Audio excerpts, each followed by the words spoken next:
Okay, guys, today I wanted to talk to you guys a little bit about something I just recently saw in watching our Naruto series. As most of you know, I'm to the point now where I saw Jiraiya's death, and that was like obviously just wildly sad. But I'll tell you, it ended up striking me in a way that I didn't really imagine. It's watching his death was almost kind of a complicated thing for me, and I just wanted to share this with you. I don't think I'm spoiling what my reaction is. You guys know basically what my reaction would be to one of my favorite characters dying. But I just wanted to talk to you guys about this because and we talked about it a little bit on the stream yesterday or the day before, but it struck me as odd that, and I work in how I want to exactly say this. I don't want to say it wasn't sad because it was very sad, but how almost non-tragic it seemed, because well, here let's put him up here, because Jiraiya was obviously one of my favorite characters right from the get-go here. But when he died, and I got some time away, I'd watch that episode later in the day. I kept thinking about, because freaking Naruto's on my mind all the time. I was thinking about it more. The more comfortable and the more complete I think I felt after having seen his death. And the reason is because he went out extremely nobly, I think. And he went out in a manner that I'm the type of person that I'm aware that, you guys know I don't have a lot of afterlife or any afterlife beliefs or anything like that. I think we live to try and accomplish certain things, and I think Jiraiya accomplished what he wanted to. And he went out the way he lived, as a badass battling evil. And when he was talking about all his failings during the fight with Pain, and when things were really turning against him there, he was talking about how he had failed with Tsunade, he had failed at this, he had failed at that. That was really bothering me. I was like, holy crap, this is really going to suck. It was starting to get to me. But in the end, when it all tied up, he went out, like, as far as I'm concerned, like a freaking boss, like an absolute hero. Here, let me share this scene with you. This is what changed everything for me. This is what I just loved it. The tale of Jiraiya the Gallant.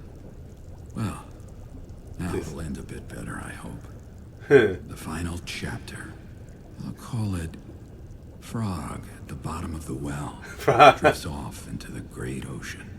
And that's why. Just barely glorious.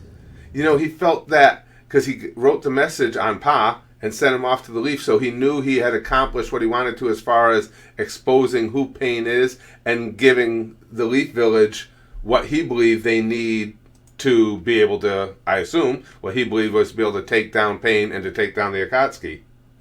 Glorious indeed. Now, I suppose it's about time I put down my pen. That was sad. That's right. What should I name the sequel? I wonder. Would you listen to his thoughts? And The Tale of Naruto Uzumaki. I think he was ready. That has a nice ring to it. Now that was just pure badassery right there. I love the fact that he got to go out that way. He was so calm in his voice. And I think a few years ago, this wouldn't have affected me the same way. Because we make jokes about me being old all the time, and I don't mind being old. But the fact is, when you get older, you have to start about thinking about your eventual demise. I mean, I've thought about it a lot, because I make sure I have things in place to make sure that Spaz Kid is taken care of, that my wife is taken care of.